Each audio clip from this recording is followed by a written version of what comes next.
हे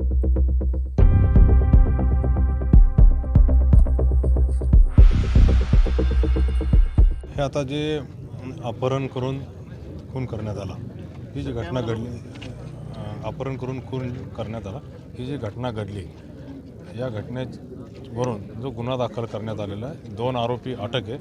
उरलेल्या आरोपींसाठी कसोशीने प्रयत्न चालू आहेत, ते लवकरच ताब्यात येतील. आणि संक्षिप्तपणे सांगायचं म्हटलं तर याला काही गावकऱ्यांनी, काही पोलीस अधिकारी, PSI, एक PSI त्यांच्यावर काही आरोप केले होते. थोडंसं आम्ही थोडक्या कालावधीत चौकशी केली, त्यांना सस्पेंड करण्यात आलेलं.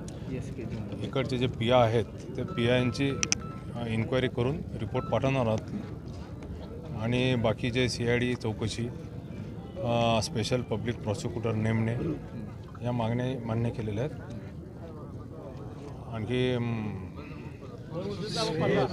आणि जे घटनेत जे सामील आहे, आणखी काही आरोपी निष्पन्न होतील त्यांच्यावर कारवाई करण्यात. साधारणतः किती झाले बाकीच्या आरोपींना अटक करण्यासाठी, किती पथकं वगैरे तैनात करण्यात आली? दोन आरोपींना अटक करण्यात आलेली आहे. जे काही महत्त्वाचे आरोपी आहेत त्यांच्यासाठी 2 पथकं रवाना झालेली आहे. ती 2 पथकं स्पेशल क्राईम ब्रँचचे रवाना झालेली आहेत आणि बाकीचे स्थानिक पोलीस स्टेशनचे आणि धाराशिव जिल्ह्याचे काही पोलिसांची आम्ही मदत घेत आहोत. ठीक आहे, थँक्यू.